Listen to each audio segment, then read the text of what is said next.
Koko, Garchomp, Arcanine, Metagross, your favorite Pokemon. Of course. Tapu Fini and Tapu Bulu. Kaeda Waga on the other side, staring down his opponent James Baek on the stage, using Kartana, Mandibuzz, Tapu Lele, Metagross, Garchomp, and Arcanine. So, I think that's a bit different. Mandibuzz paired with a Tapu Lele, of course, it really enjoys using that seed to get a special defense boost. And, well, it's usually paired up with Tapu Fini, but here, Kaede using Tapu Lele instead. I think Tapu Lele is sort of the key to how his team is meshed together. That Metagross will also benefit from the presence of the Psychic Terrain, boosting moves like that Zen Headbutt, both with its same type attack bonus and with the Psychic Terrain that Tapu Lele brings with it onto the field. So really, I mean, we've talked a lot about Metagross. I'm going to keep talking about it because I think that's what's the most interesting part of this matchup. We have two different ways to run Metagross. We have two different teams. I would say that Kaede's team isn't actually built around Metagross. I think Metagross is more of a tool that he uses alongside of the other Pokemon on his team. Whereas James's team, it has that Metagross, that Tapu Bulu combination. It does have a Pokemon like Garchomp, which can get access to ground type moves.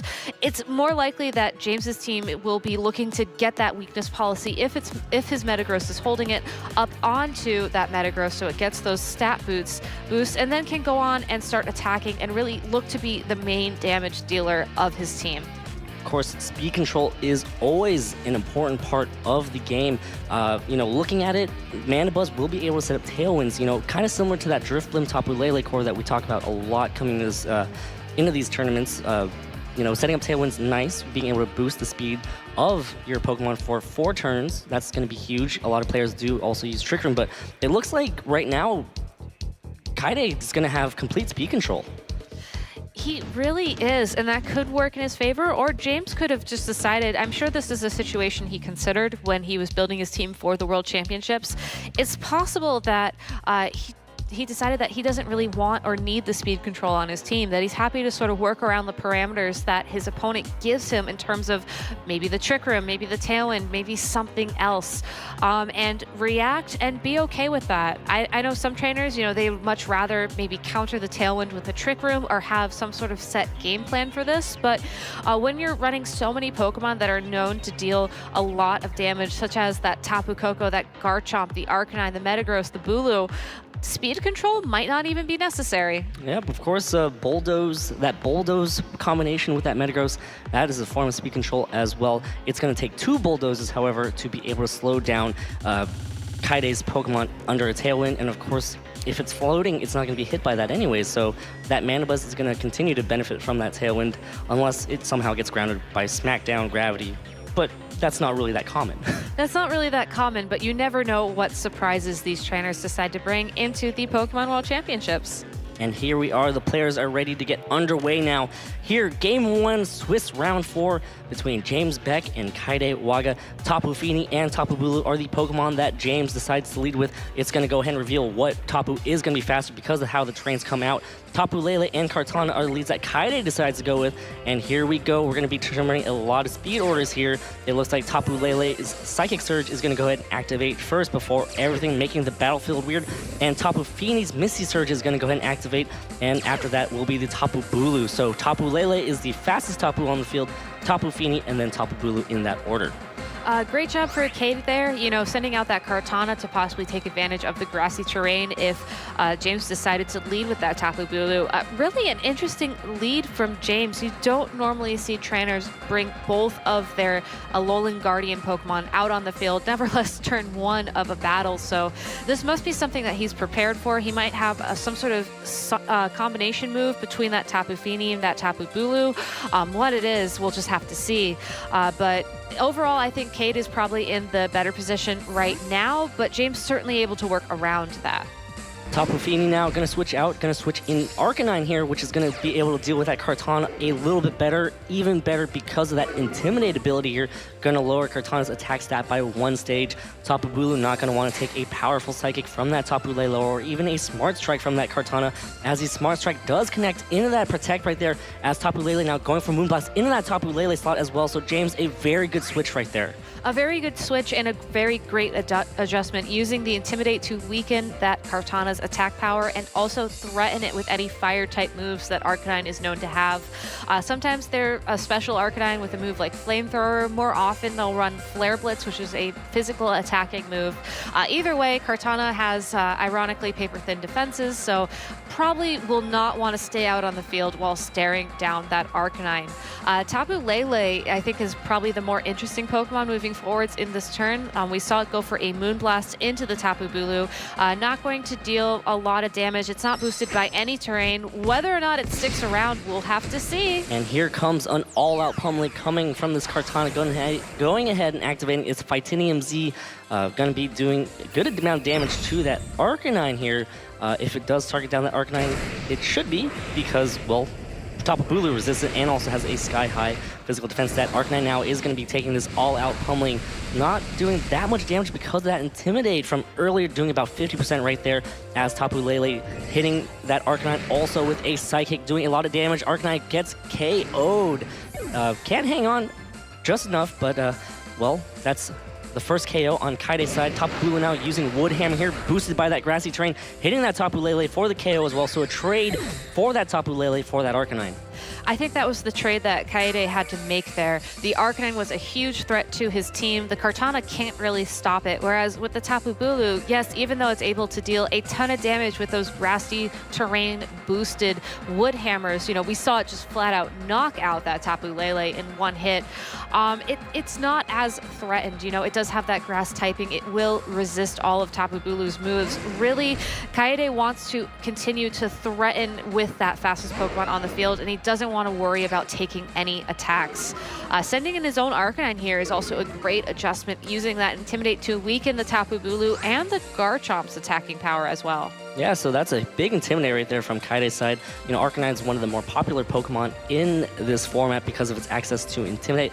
Also because, you know, you see a lot of Kartana, you see a lot of Tapu Bulu, and of course Celesteela running around, so Fire type is a very good offensive type. Fire type is an amazing offensive type in the metagame right now, and Arcanine is probably one of the best Pokemon to utilize it, as we shall see moving forwards. Tapu Fini now switching out, gonna switch in. Oh, sorry, Tapu Bulu switching out, gonna switch into Tapu Fini. Preserving that Tapu Bulu for a little bit later on. Arcanine revealing that it does have Helping Hand here. Arcanine's one of those Pokemon that has a lot of different possible sets. Kartana now going for a Leaf Blade, boosted by that Helping Hand, but no longer boosted by that Terrain. Gonna hit into that Garchomp, doing a little over 50% as Garchomp's Rough Skin gonna do some damage back to Kartana, as Garchomp now using this turn to set up, gonna go for a Swords Dance here and boost its attack stat by 2 stages, but of course now we know that Garchomp is threatened to be KO'd by another Helping Hand Leaf Blade. An interesting turn here from James. Swords Dance, I think, did a great job of capitalizing on the fact that it's possible that, you know, Kartana can deal some damage to the Garchomp, but it has been intimidated. You know, that Arcanine, the most I think it could do here is maybe attempt to go for a Will-O-Wisp to try and burn that Garchomp. So if you use Swords Dance, then you can boost your attack and negate the attack drop. Not fully from the Will-O-Wisp, but, you know, somewhat. Tapu Fini, it is threatened by that Kartana, but on the other hand, you know, Tapu Bulu is in the back. I think it would be happy to just come out on the field now that the Arcanine is a little bit more threatened, or it could just stick around for another turn. Arcanine using Helping Hand here, gonna boost that Leaf Blade again. Kartana now going into that Tapu Fini slot and picks up the KO. I mean, that was a lot of damage. Helping Hand, of course, just helping out its partner, increasing the damage output by 1.5. As the Kartana now getting an attack boost from that Beast Boost ability, and now the Tectonic Rage comes out from the Garchomp here, gonna go ahead and target down either the Kartana or that Garchomp, gonna do massive amounts of damage to either one because of its Swords Dance from before, even though it is currently at 1 stage of increased attack after that Intimidate. Now gonna hit that Kartana, gonna try to remove that threat because, well, Garchomp actually has a decent matchup in terms of going up against that Arcanine, because Arcanine doesn't really have much that can hit it. So now that Kartana does get KO'd, so now down to the last 2 Pokemon on each side. Yes, and it will be that Tapu Bulu making an appearance for James. Cade sending out that Mandibuzz. Really interesting option. Not going to be able to benefit from that Psychic Seed if that's what it's holding. a Tailwind might be able to help it here, but I think what Kaede is going to be looking to use, rather than any of those moves, is going to be the foul play attack. Foul play is really interesting because it actually uses your opponent's attacking power as the basis for how much damage it's going to use. So it can certainly take advantage of the fact that that Garchomp is currently at one stage of boosted attack. It can threaten down that Tapu Bulu alongside its buddy Arcanine. So a great Pokemon to keep in the back, even though it is more of a defensive play. Arcanine protecting itself here as Garchomp going for one of the best moves in the game. Using Rock Slide here, gonna connect on that Mandibuzz. Is Mandibuzz gonna flinch? No! It gets to go for a Tailwind here, gonna double the speed on Kaede's side here, allowing Arcanine to possibly outspeed that Garchomp and go for an attack. But here's the Wood Hammer boosted by that Grassy Terrain, doing a lot of damage to that Mandibuzz, but Mandibuzz hangs on with just a sliver of hit points. One of the issues about Mandibuzz in this Grassy Terrain is that it doesn't get recovery because it's actually flying. It is actually flying, but a lot of Mandibuzz carry moves like Roost, and that's certainly something that Kaede can use this turn. I don't think recovering health on Mandibuzz is his #1 priority. Instead, I think he needs to look to knock out that Garchomp as quickly as possible. The Arcanine is more than happy to use some sort of Fire-type move, I think, to attack that Tapu Bulu. We still don't know what that is quite yet, because we've only seen that helping hand. But the Garchomp, if that Tapu Bulu were to protect, can use Earthquake to try and knock out the Arcanine, or maybe some other move, such as that Rock Slide. Tapu Bulu protecting itself, not wanting to get KO'd just yet. Mandibuzz using that foul play, hitting that Garchomp with an attack boost, does enough to pick up the KO. Mandibuzz gets KO'd because of the rough skin, so it's going to come down to the Arcanine and the Tapu Bulu. What an exciting game one we already have down to the wire. Is Arcanine going to be able to connect onto the, well, it is going to be able to connect, but is it going to be enough? Because Tapu Bulu does have a high physical defense stat. It does have a high physical defense stat, but we know that the Arcanine will be moving first thanks to that Tailwind. Arcanine is at full health. I would imagine that this kind of Arcanine might be holding one of those pinch berries, which would mean that Tapu Bulu, if that Wood Hammer isn't able to knock it out in one hit, or if it's not holding something to help it with this Arcanine matchup, it will probably do enough damage just to immediately activate that Pinch Berry if this move does not knock it out. Arcanine now going for the Flare Blitz, connected on Tapu Bulu. It is enough to pick up the KO. And Kaede Waga with a clutch Tailwind from that Mandibuzz picks up game one. You know, one of the issues with Tapu Bulu, of course, is the fact that it really likes Grass-type attacks. Yeah, Tapu Bulu, I mean, it does get some other interesting moves that you can run, such as like a Superpower, for example. But most of the time, people will run it with that Wood Hammer or maybe a Horn Leech, which helps you restore a little bit of your health as well. But those moves don't really help you with Arcanine, especially if that Arcanine is already faster. I think the key to Kaede's success there was the fact that he kept that Mandibuzz in the back. You know, I think a lot of American players, when they use Mandibuzz along with one of the terrain seeds, if you will, they'll tend to lead it out immediately alongside whatever Pokemon can bring that terrain, get that defense boost, and then, you know, set up the Tailwind immediately and play it that way. Whereas Kaede, he sort of flipped that around and said, well, I know that the Pokemon I have in the front of my party can help with, you know, maybe the things that Mandibuzz doesn't want to see as much, so that by the time I do send out my Mandibuzz onto the field, it's free to use those foul plays and threaten the remaining physical attackers on James's side of the field. So really a very well-managed game one from Kaede. Moving forwards, I don't think that James is going to rely or count on that Mandibuzz, or excuse me, leave all of his Mandibuzz counters out on the field at first. I think he's going to play it a little bit more conservatively. I don't think we'll see much of a Pokemon adjustment, though, from either of these trainers, because whatever they had clearly worked, and I don't think they need to change up their strategy that much. Just if you're Kaede, you know, keep doing what you're doing, maybe try and play the Mandibuzz a little bit differently to catch James off guard once again. But otherwise, just, you know, go with it. Go with the flow, make your moves, and hope for the best. Yeah, and, you know, it's one thing we always mention all the time, you know, you got to shake off the last one. Of course, take the information that you learned from game one, but you got to be able to shake off anything that happened in game one and, you know, just look forward towards the next game. So anyways, again, you know, Mandibuzz with the Tapu Lele not activating a seed when it came into either the Misty Terrain or the Grassy Terrain. So you want to say that it does have the Psychic seed, and it's looking to get boosted with the Special Defense, and you're right. A lot of players, they do opt for, you know, just leading with the terrain setter and the seed user off the bat to just get as much momentum going in as possible. Kaede was able to operate that mana bus without activating any seed at all. So, Kaede staying calm and collected as we get ready to jump here into game 2 between Kaede Waga and James Baek of, well, here in round 4. So Arcanine comes out for Kaede, as Tapu Lele also comes out for Kaede.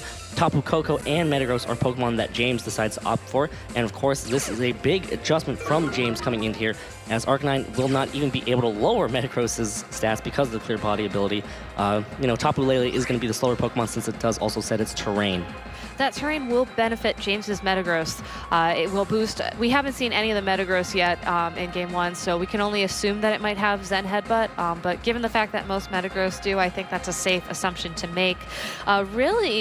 Kaede, it's an interesting adjustment from James. Kaede relied so much on that Arcanine in Game 1 to threaten the Tapu Bulu, to slowly threaten the other members of James's team using Helping Hand to boost the attacks of, that Arcanine's partners. Metagross as an adjustment was not what I was expecting. Metagross now protecting itself as Tapu Koko using Nature's Madness, but Arcanine dodges the attack as it looks like, well, Tapu Lele goes for an attack into that Metagross Protect, as does that Arcanine. So essentially Metagross protected, and that's it. It just might fail to protect next turn. Yeah, I don't think James is going to risk that. I think Metagross is probably too key of a Pokemon just in whatever he has in the back to just allow it to get knocked out so easily by the Arcanine and the Tapu Lele combo. It's unfortunate that Nature's Madness missed. It's possible that bringing Arcanine down to half its health would have allowed Tapu Koko to knock it out before it could threaten that Metagross this turn. Most likely we'll see him adjust, bringing that Metagross back into the safety of his party and sending out something that might not mind taking those attacks. Tapu Fini is one Pokemon we saw him bring in Game 1. That would be a pretty decent switch here, but instead, James making a very risky play and leaving that Metagross out on the field. As Tapu Koko using Skydrop here, going to bring Arcanine all the way up into the sky and make it not be able to move at all this turn. Kaede playing a bit safe here, protecting that Tapu Lele, not doing the exact same thing, which could have led to a possible KO on that Tapu Lele. So good play right there from James, taking that Arcanine into the sky. Metagross now was safe for another turn. It's safe for another turn, but I think Kaede just learned something very important about this Tapu Koko. We've seen the Nature's Madness, we've seen Volt Switch and the Skydrop just from that last turn. Usually the Tapu Koko that have all three of those moves are some of the Assault Vest variety. This means that Tapu Koko cannot protect, it cannot use supporting moves to help its partner, which may change how Kaede approaches this upcoming turn. All right, Metagross switches out here as Tapu Koko releases the Arcanine from that Skydrop. Garchomp is a much better switch in, will be able to take a possible Flare Blitz and a Thunderbolt, but instead Tapu Lele using Psychic, boosted by that Psychic Terrain, doing a massive amount of damage to that Tapu Koko. It is boosted by a Life Orb as Arcanine now using Flare Blitz, going to connect onto that Garchomp slot. Not going to do that much damage at all because of that switch, but does get a burn! Huge burn right there as Garchomp's Rough Skin activates. That burn is going to reduce the amount of physical damage that Garchomp does by half. And we know that Garchomp has the Sword Stance move to try and mitigate some of that attack drop, but that takes time. And sometimes you cannot afford to sort of spend those, I think it's 2 turns to sort of offset the amount of attack you've lost thanks to the burn. That Garchomp might have a move like Rock Slide. I think now would be a great time to use it. I believe we did see it in Game 1. So rather than use Garchomp as an offensive threat, use it for the Rock Slide, try and get those flinches, try and stall out time for Tapu Koko or whoever Garchomp's partner is to attack. Garchomp now forced to switch out. Metagross is going to come right back in, trying to take a Moonblast or a Psychic a lot better. Arcanine going to follow suit, going to switch back into Kaide's bench here as Garchomp comes in. Going to be able to threaten that Metagross as well. Tapu Lele now using Protect, not going to want to take a possible Tectonic Rage or a possible attack from that Tapu Koko, but Tapu Koko goes for a Volt Switch in that slot instead, so Kaede playing a bit more on the defensive side here, but it is paying off pretty well. He's playing on the defensive side, but at least for this turn, James, I think, is in a decent spot. Garchomp does get access to ground-type moves, but if that Metagross is holding weakness policy, I'm sure that James has, prepared for a situation like this where he may have to take an Earthquake just to try and retaliate back. I think the real threat is still in the back of Kaede's party. It is that Arcanine. So rather than focus on this turn, I think James needs to think a couple of turns ahead and be like, yes, I can do this now, but how will I handle the Arcanine when it makes its reappearance? Tapu Lele now going to switch out. Kartana going to switch right in as Metagross protecting itself here. Not going to want to take a possible ground type attack, maybe a Tectonic Rage, but instead Garchomp outspeeds that Tapu Koko. Is going to go for an Earthquake, and that is going to be enough to pick up the KO on that Tapu Koko. He is going to hurt his own Kartana, but of course Kartana, even though it has paper thin defenses, it's a bit bulkier on that physical side. It is a bit bulkier, and its typing, I think, helps as well. That Garchomp, though, moving faster than the Tapu Koko, that might, again, be an indication of one of the items that these trainers has decided to bring into this game. If Garchomp switches out this turn, or if it goes for a second Earthquake, given how fast it was, that might be enough information for James to assume that it's holding a Choice Scarf. But on the other hand, you just got to really play it safe. Arcanine being switched in at this point, I think, is definitely an indication of that safe play. You want to intimidate the Garchomp, you want to threaten the Kartana. There is still the Arcanine in the back of Kaede's party, but he would have to switch it in at this point in order for it to really threaten the Metagross. So he's bought himself time. I don't know if this is enough time for him to sort of maneuver his way around, given the fact that he is down to his last 3 Pokemon, whereas Kaede still has all 4 of his. But you never know. This is why these trainers are on the world stage. They are able to, make the plays in these situations where they really have to count. Garchomp now switching out. Arcanine going to come right back in. Going to go for the Intimidate on Arcanine on James's side. Again, that clear body paying huge dividends for not allowing Metagross's attack stat to get dropped. Of course, that switch was smart. Garchomp, it is Intimidate. If it is locked into Choice Scarf, you want to be able to pick up the KO immediately onto that Metagross before it can activate its weakness policy and start doing a lot of damage. Kartana now activating its Fightinium Z, gonna go for an all-out pummeling again here. Gonna go ahead and bypass that Protect on Arcanine and do a little bit of damage there, or hit this Metagross for chip damage thanks to that neutral hit. It is gonna hit that Metagross for some good damage. Yeah, crashing into that Metagross at high speed, smashing it into a mountain. It does a little bit of damage, but it won't set off the weakness policy if it's holding it, and might put Metagross in range where it could be knocked out by an Earthquake or some other move that Kaede has waiting for the Metagross. No attack boost right there from that Metagross's Meteor Mash. And again, Metagross has such a high physical defense and that Intimidate from that Arcanine paying huge against that Kartana, so that did barely any damage at all. I know, it's so exciting, to see Metagross in a situation like this where it's doing so well. You wouldn't expect it to take these kind of hits, but here we are, round 4 Swiss at the World Championships, and Metagross is just hanging in there doing its best. Kartana switching out here, gonna switch into Garchomp as Metagross protects. Metagross not wanting to take a Flare Blitz from the opposing Arcanine as there you go. It's right there as Arcanine on James' side goes for a Bulldoze here. Gonna start slowing down Kaede's team. That's gonna drop the speed on the Arcanine, and of course that Garchomp too, which is huge because Garchomp it's carrying that Choice Scarf. Now it's at neutral speed, but it is gonna activate Arcanine's Berry here and heal back 50% of its health from that Mago Berry. So it's such a clutch berry coming in. It's always disheartening to see that when you get a Pokemon whittled away and then it just heals back up. Good information for Kaede, though, knowing the Arcanine is carrying Bulldoze. Garchomp will still, I think, be the fastest thing on the field right now, so James forced to play defensively, forced to switch around a bit, but gives him an option for speed control moving forwards. As Garchomp switches in on James' side, Arcanine on Kaede's side, ready to help the Garchomp on Kaede's side. Metagross can protect, and here it is, an Earthquake into everything on the field, gonna hit his own Arcanine as well. That is enough to KO the Arcanine on Kaede's side, but it does pick up the KO on that Metagross without activating that weakness policy and brings Garchomp dangerously low here. Burn damage will slowly whittle away at it as well, so wow, such a really gutsy play from Kaede. You rarely ever want to attack your own Pokemon, but in this situation, it worked out. It worked out because the Arcanine was really what Kaede needed at that point for the Metagross.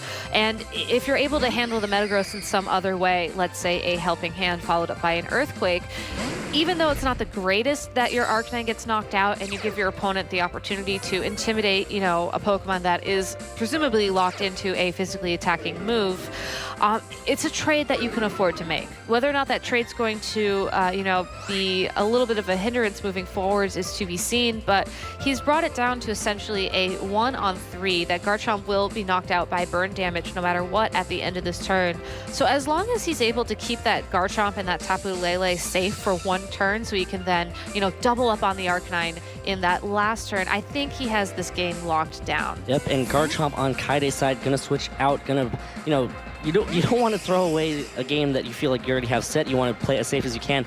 Tapu Lele now protecting itself right here. Gonna save that Garchomp in the back for later. Gonna allow the Garchomp to get KO'd due to its own burn damage here as Garchomp on James' side, it is burn. It is going to go for a Tectonic Rage here.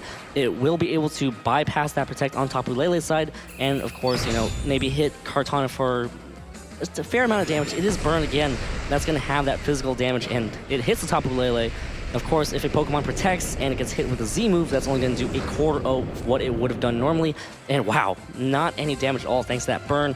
Arcanine going to go for a Flare Blitz here, going to connect on to the Kartana and be able to pick up the KO, but Kaede is just going to be able to easily switch back in the Garchomp on the other side. Yeah, a really great switch by him there, allowing the Garchomp to come back out onto the field when it wasn't intimidated. He did use the Protect on the Tapu Lele this turn, so it's possible we might see him use that Earthquake attack again to target down both his own Pokemon and the Arcanine. But we don't know a lot about this Garchomp. It could have some other move that might be a better option here, maybe a Rock Slide, so that Tapu Lele can use its Psychic Terrain boosted Psychic attack or whatever other attack Kaede has. Garchomp using Earthquake here. It is going to connect on Arcanine. It is going to have to be that Tapu Lele. Tapu Lele hangs on. Arcanine hangs on too, but Tapu Lele should be moving first, and even then, the Arcanine on James' side might not have what it takes to take on a Garchomp anyways. Tapu Lele does have to be that Arcanine. That was something that you could have noticed before with the Psychic Terrain activating before the Intimidate. Yes. So that is enough to pick up the KO, and Kaede Waga of Japan defeats James Baek in 2 games. Exciting games from both players. It all came down to the wire, came down to the last few Pokemon on each set, and oh boy. Yeah, I gotta admire Kaede's confidence there in that last turn. We've seen a lot of players, I think, throughout the year, and especially now on the world stage. You don't really want to throw away one of your win conditions by accident by making a, very, I would call it dangerous move, attacking into your own Pokemon, but I think honestly it's something he probably has prepared for. That Tapu Lele was able to hold on with just a little bit of health and do what it needed to do to knock out that Arcanine. So just goes to show you how much great preparation that Kaede brought into this game, and probably, he sounds like he's gunning it for day 2, if you ask me. Absolutely. He moves on to 4-0. James Baek drops to 3-1. That means James Baek still needs to find 2 more wins in the upcoming rounds. Kaede only needs 1 more win to move on to day 2. And, you're so close. You want to, again, kind of take it 1 round at a time. You really have to when there's so much at stake. But again, looking at these teams, looking at how Kaede and James played, I really think they're bringing their A-game to this tournament, and I wouldn't be surprised if they're able to find those wins that they need. Yeah, and looking at the 2 teams, there were some similarities in some places, but of course there are also some differences as well. There is a bit more speed support in terms of Tailwind on Kaede's side with that Mandibuzz that came out so clutch in game 1, and of course the punishment for Garchomp setting up that Swords Dance. One thing that you're always scared about seeing, you're setting up your Garchomp, you're setting up any Pokemon to boost its physical attack set, and here comes Mandibuzz with a possible foul play, right? Surprise! Yeah. In case you weren't worried about it, it's there, it's waiting for you. Yeah, and of course, Mandibuzz didn't flinch, was able to set up that Tailwind and punish that Garchomp for setting up that Swords Dance, which James felt that he needed in game 1 to really seal the deal, come out of nowhere. Kaede found his win condition, knock out the Garchomp, and then my Arcanine can take on this Tapu Bulu one-on-one, right? So yes. Great recognition right there from Kaede, and moving into game 2, being able to preserve that Garchomp coming in, that Scarf Garchomp, such a great Pokemon. It did pretty well at the International Championships, got like 2nd place with Paul Chua, I believe. So, using that Scarf Garchomp to be able to outspeed things and threaten with Earthquakes is such a clutch play, and being able to make it a revolving door of Pokemon, as you will, switching out that Garchomp whenever it got intimidated to make sure those Earthquakes are at full power. Yeah, and it's really great field management. I think I really want to talk about how Kaede built his team, because we saw these 2 different modes from it in game 1 and game 2. In game 1, he had that Mandibuzz in the back for the Tailwind support, for the foul play to punish the Garchomp on James's side of the field. But in game 2, he didn't need that. He knew that given the Pokemon that James brought in game one, really Choice Scarf was the only form of speed control that he absolutely required. And as a result, I think he gave himself a little bit more freedom to switch around and to sort of play to his advantage, which worked out really well. Yeah, and he took it. 2 games took it, yeah, over James 2 Baek, games. a very tough opponent. James is no stranger to the World Championships at all. He's been playing in the World Championships for the past couple of years. He, I believe he just graduated into the Masters division maybe like 1 or 2 years ago. So, being able to face down James Baek and be able to take 2 games off him, really a proud thing to be if you're Kaede, and in good fashion too. Yeah, I'd love to hear more from Kaede, maybe hear about his team building and how he prepared for, going from the transition of the Japanese tournaments to the World Championship stage. So, well, you know what? What do you know? We have an interview lined up with Kaede Waga. So go ahead and take it away, Anna Prosser. Thanks so much. I am indeed backstage with Kaede. Congratulations on that last match. ありがとうございます. Thank you. thank you. Now tell me, the casters were really interested in the move where you attacked into your own Pokemon. That's gutsy, it's risky. Tell us what was going through your head when you decided to do that.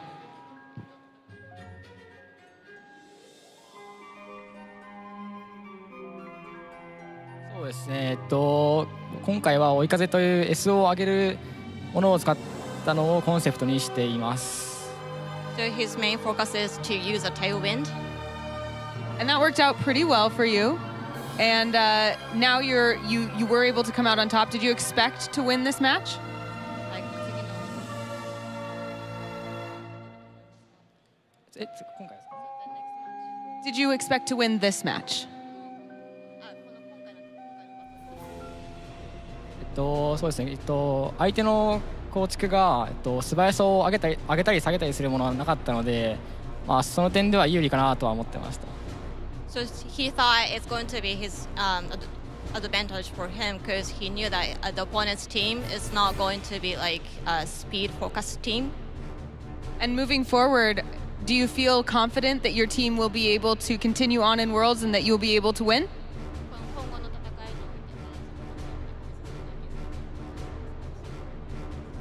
まあそれなりにあります。 Probably, yeah. Great, I love that confidence. So does the audience. Thank you so much and congratulations again, Kaede. Thank you. Now it's time to head back to our casters. Take it away, guys. Great words from, well, what could possibly be a world champion if he can move on to day 2 and, of course, make it all the way to the top cut and win in the top cut. So, guess what, Gabby? What? We have another game to show you. Get out, really? Yeah, we have many games lined up for you. There's going to be a lot of games to be watching all day long, all weekend long, and that's one of the great things about the World Championships because it's a long tournament. It's the most difficult tournament filled with the best players. All right, can I get a sneak peek as to who we might be featuring next? We might be featuring Chris Danzo versus Danny Hemchan, 2 American players, and we're ready to throw you right into the action here in Game 2 between Danny Hemchan and Chris Danzo. Wow, so looking on the field, looks like we jumped in right during pick his move. Mimikyu Snorlax on the field with a Snorlax and a Kartana. Definitely some strategies we've seen in the past. Yep, and Snorlax going to switch out as well as Tapu Koko, I believe, just came in. Kartana going to come in for Danny's side. Kartana does have a good matchup against Snorlax as Kartana on Chris's side going for a Leaf Blade into the Kartana on Danny's side as Snorlax uses Return into Kartana on Danny's side, and that doesn't do that much damage because of, as I've already mentioned, the high physical defense stat of that Kartana. It's hard to say since we just jumped into the action and we weren't able to watch game 1 of this set, but dealing a little bit of chip damage to that Kartana could be important here.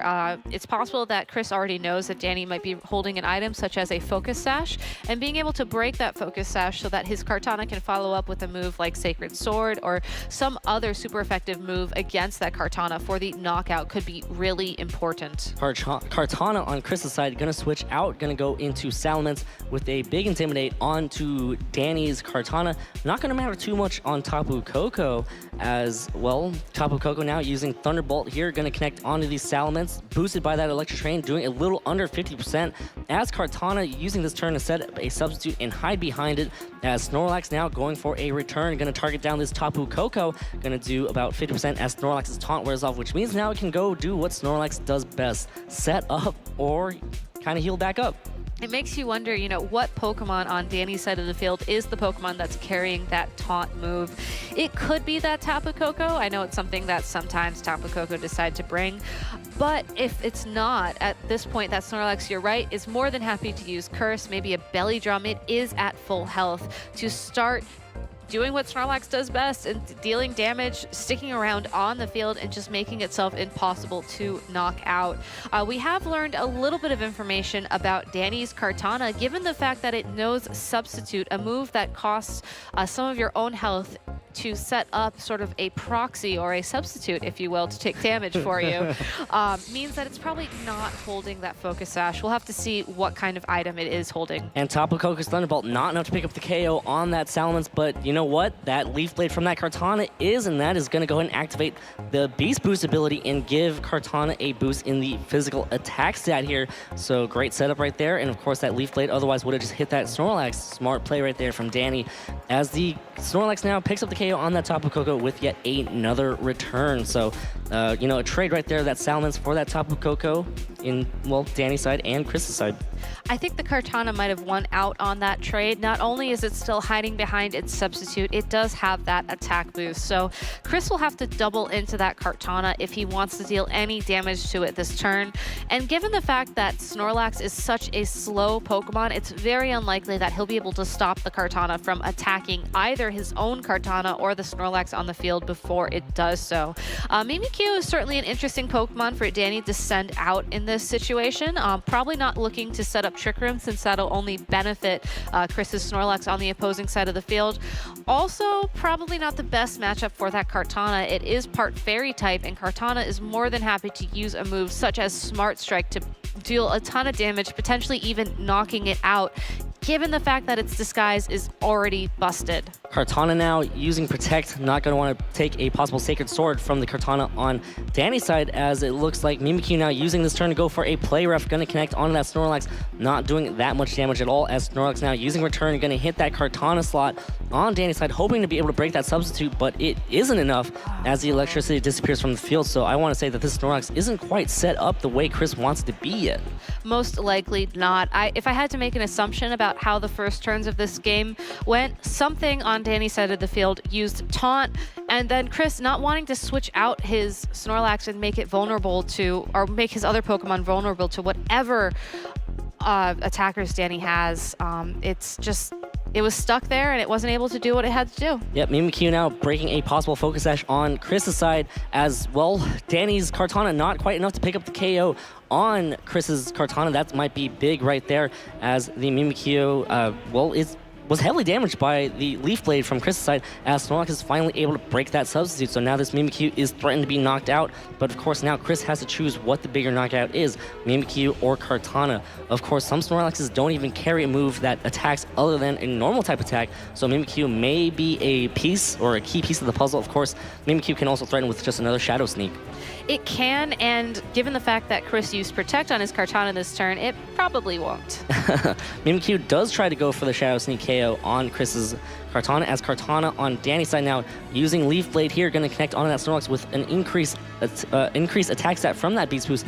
Not quite enough to pick up the KO as Snorlax munches away on its Figgy Berry. Snorlax now using Return, going to connect onto Danny's Kartana here. Going to do a good amount of damage, bring Kartana almost in range to be KO'd. But of course, now this Mimikyu does threaten Chris's Kartana.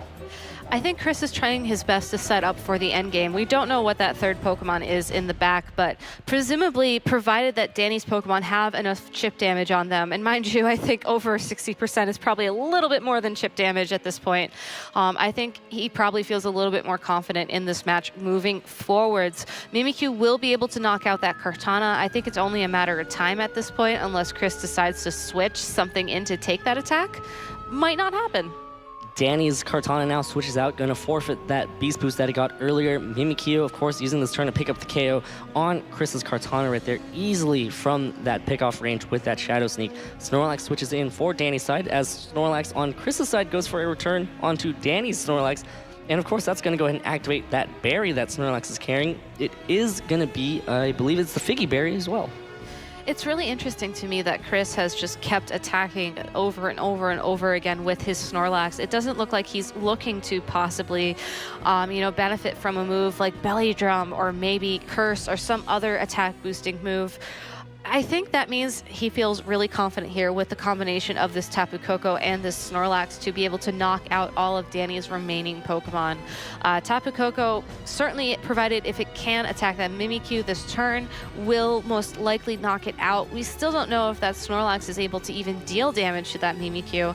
Might be something that Danny wants to consider moving forwards. The Kartana will be faster than the Snorlax, will be slower than the Tapu Koko. So I think Danny's win condition right now is trying to knock out that Tapu Koko as quickly as possible. Tapu Koko now on Chris's side, opting to protect itself as Mimikyu in a last-ditch effort before it possibly gets KO'd, using Shadow Sneak on that Tapu Koko as Snorlax on Danny's side, setting up for later on gonna munch or find a Figgy Berry thanks to that Recycle, as the Snorlax on Chris's side goes for another return into Danny's Snorlax, not doing 50%, not enough quite yet to activate the berry.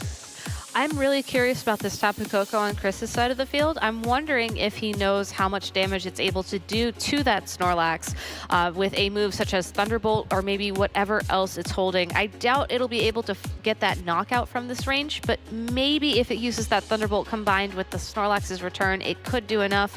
This Kartana, if it takes any attacks this turn, I don't think it'll be sticking around either. And it looks like that Tapu Koko does go for the KO on that Mimikyu. Danny reacting a little bit to that attack as Snorlax on Chris's side using Recycle, gonna find a berry right now. Danny possibly using that turn to sacrifice that Kartana to allow Snorlax to come in a little bit of better position. These players have already finished one game. They probably know a lot more than we do and you do as the viewers at home. When we're thrown into a battle, we're trying to catch up and we're doing our best to be able to catch you up as well. Snorlax now switching back in. Both Snorlaxes have their berries. Tapu Koko could possibly go for a very powerful attack, boosted in that electric terrain, Kartana protecting itself, and it looks like here we're going to see the Electrinium Z going to go for a Gigavolt Havoc, boosted by that, and I believe that's what Danny was hoping would happen earlier to just kind of burn it. Definitely. I think if this, Gigavolt Havoc is able to knock out the Snorlax this turn, that'll certainly lock up the game in Chris's favor. Really, Danny's only hope is that the Snorlax is able to hold on, but targets that Kartana instead. It does a little bit of damage through the Protect. It is enough for that knockout. If Danny is able to knock out the Tapu Koko here, we could get a very interesting Snorlax versus Snorlax match going, but instead, Stockpile. Snorlax using Stockpile, it's going to boost both of its defenses, as Chris's side now using this turn to go for a Belly Drum, going to try to set up his own Snorlax over there, going to maximize its attack stat. It is going to be that, I believe it's the Stockpile variant as well, the Stockpile Belly Drum variant, which kind of grew in popularity since the International Championships. It had a lot of popularity in the Japanese metagame as well, so it is a common set. But one thing that is problematic about these Belly Drum sets, they only have access to one attacking move. Normally, it's the normal type attack, which gets walled by a Ghost Pokemon, which Mimikyu just got knocked out. Yeah, if Danny was able to hold on to that Mimikyu for just a little bit longer, I think we would have saw a different outcome to this game. But who knows? We didn't see the beginning of this match, so it's possible that he had to bring that Mimikyu. They're hugging it out because they're friends. I believe these players have played before against each other at regional championships. I believe both players are actually from the East Coast, and I believe that both players, of course, they play each other a lot, and it's always great to see sportsmanship like that. Oh, definitely. Yeah, you just lost, but you know what? Friendship first. Friendship first. Don't let the game interfere with what matters the most, friendship. So, well played by Chris Danzo to be able to realize what his win conditions exactly were. Yeah, I really wish we could have seen that played out in Game 1. The combination of Belly Drum and Stockpile is something that's really interesting. I think a lot of people still assume that Snorlax will be running moves like Curse, or, I mean, Belly Drum's been around forever, so that's still kind of an assumption. But Stockpile, being able to boost your special defense, could have come in handy if that Tapu Koko was really the only thing left on the field. Having the combination, though, of the physical attacker in the Snorlax and the special attacker in the Tapu Koko meant that no matter what, since Danny was down to his last Pokemon, there really wasn't something he could do to stop both of them from getting that knockout. So great job by Chris identifying his win condition. I could only imagine what happened in game one, but part of me has to assume that it didn't come down to that Snorlax versus Snorlax, because I feel like they might have thought that one out a little bit more. I don't know. You always have to realize when the best opportunity is to belly drum. You know, Chris waited to the last minute, you know, kind of put Danny in a position where he was pinned down. Either I pick up this KO, you can do whatever you want, but I'm setting up my Snorlax now. But once you set up that Snorlax, you know, the thing with Snorlax using Belly Drum versus Snorlax using Stockpile, of course, Stockpile boosts your defense stat by 1, but when you maximize an attack, you're going to be doing a lot more damage than you can boost. Oh, definitely. I think arguably a maximized attack Snorlax is probably one of the most scariest things you could possibly stare down in a 2017 Video Game Championships match. I've always wanted to see a game, you know, Snorlax has access to Recycle, it can always eat its berry. I've always wanted to see a game where, like, a Snorlax sets up a Belly Drum, and then some players like, all right, well, let's see here. My best out is to just cycle my Intimidates, try to lower that attack stat, and then Snorlax is just like, whoa, whoa, whoa. Let me set up another Belly Drum after I find this berry one more time. I've always wanted to see that. I haven't seen it yet, but I think that Snorlax is it's a Pokemon that you have to really respect in this format. It really is, and it was one of those Pokemon that was called out, I believe, in the preview article that was posted on the Pokemon website as one of the things you have to have a counter to in this metagame and what kind of games you're going to be playing. In these trainers' cases, just by looking at their teams, you know, again, we didn't see too much of their games. It looked like their answer to Snorlax was, well, just their own Snorlax. Sometimes that's the best answer. Works. Sometimes that is the best answer, right? It really is. It all comes down to how your play style is. If you're someone who likes to, you know, maybe know